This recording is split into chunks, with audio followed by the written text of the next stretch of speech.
बंगाल में आज जो ग्राम पंचायत के चुनाव हो रहे हैं उसमें हिंसा का तांडव हो रहा है। अभी तक 1 दर्जन से अधिक लोग मारे जा चुके हैं और बड़ी संख्या में लोग घायल हैं। ममता जी, आपने अपने बंगाल को कहां पहुंचा दिया? एक समय बंगाल लोकतंत्र की जननी थी, राष्ट्रीय जागरण का केंद्र था। सुभाष चंद्र बोस का बंगाल, गुरुदेव रविन्द्रनाथ टैगोर का बंगाल, ईश्वरचंद्र विद्यासागर का बंगाल। कोई चुनाव होगी तो लाश गिरना जरूरी है क्या? और ममता जी, मुझे आपसे एक सवाल पूछना है कि पहले बिहार सहित बाकी प्रदेशों में भी बहुत लाशें गिरती थी, अब तो चुनाव आयोग की सख्ती के कारण वो काफी कम हो गया। आपके यहां भी लोकसभा के चुनाव होते हैं तो चुनाव आयोग की सख्ती के कारण हिंसा थोड़ी कम होती है, लेकिन जब आपकी सरकार ग्राम पंचायत का चुनाव करवा रही है तो क्या हो रहा है और कितने लोग मारे जाएंगे, क्यों मारे जाएंगे?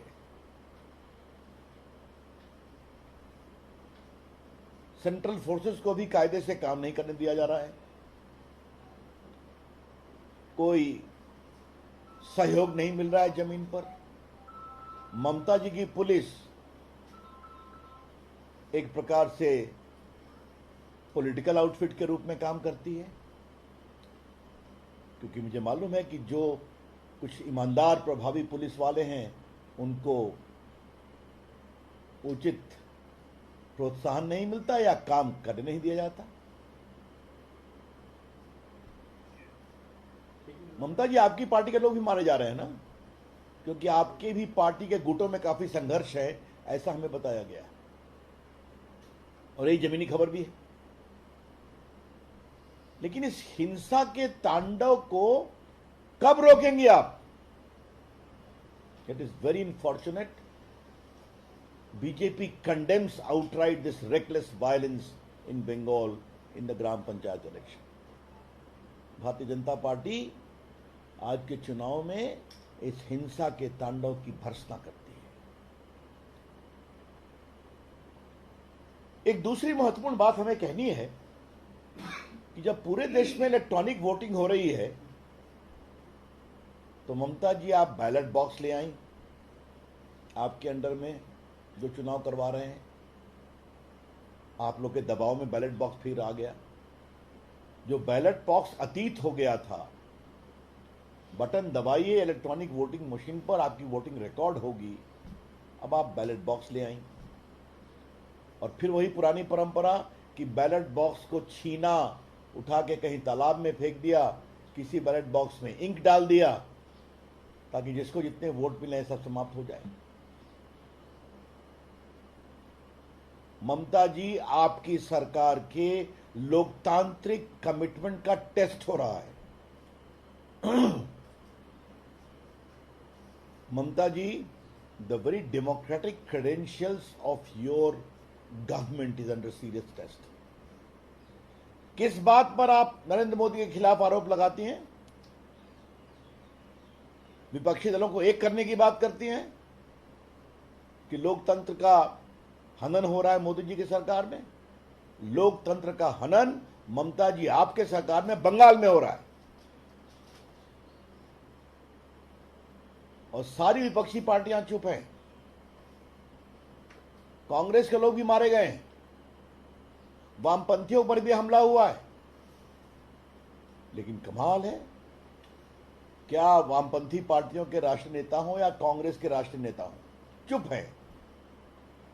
ये है आपके दोहरे चरित्र। This is your double standard. बेबुनियाद आधारहीन आरोप लगाना नरेंद्र मोदी की सरकार के खिलाफ और अपने अगुवाई में बंगाल में खुलेआम हिंसा का तांडव करना, यह बहुत दुर्भाग्यपूर्ण है।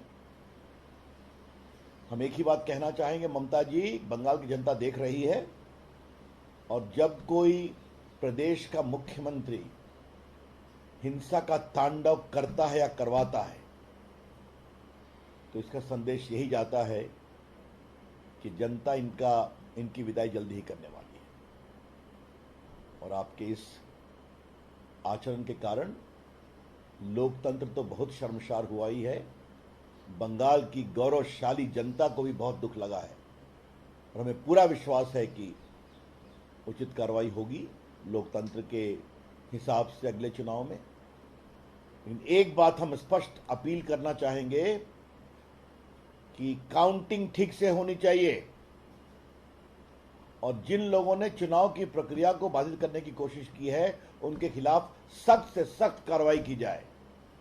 ये तो हम लोग खुद ही देखते हैं कि बहुत से उम्मीदवार तो सुरक्षा के घेरे में घर से भागे हुए हैं, तो प्रचार नहीं कर पा रहे। ये बहुत पीड़ादायक है, बहुत दुर्भाग्यपूर्ण है, और इसकी हम भर्त्सना करते हैं। Thank you. क्या सवाल है? ममता ने कहा था कि लोकतंत्र 2024 अगर मोदी सरकार आई लोकतंत्र खत्म हो गया, अब वही लोकतंत्र को मिला जा रहा है। ये सवाल आप ममता जी से पूछिए, मैंने उठाया है ऑलरेडी। जिस लोकतंत्र के खतरे की आशंका वो प्रधानमंत्री को लेकर आरोप के बारे में बोलती हैं मोदी जी के खिलाफ, वो खुद उनकी सरकार में क्या हो रहा है बंगाल में दिखाई पड़ रहा है। लोकतंत्र का खतरा ऐसी सरकारों से है जो लोकतंत्र का नाम लेते हैं और लोकतंत्र की सारी प्रक्रियाओं को समाप्त करने की कोशिश करते हैं। Sir, but TMC also alleging that they are also, tampering of votes and also ballot boxes have been tampered by BJP also. They are putting up a lot of videos and also saying that the central forces are used by BJP in the elections. How do you react? This by itself is a very, very baseless comment, a comment of desperation. Our report suggests that the central forces are not being allowed to operate freely to ensure a free and fair elections. And that's the reason you are seeing it. And there's a lot of tussle inter-se between the TMC party also. हमारे channel के साथ जुड़ने के लिए subscribe करें और bell notification दबाना ना भूलें।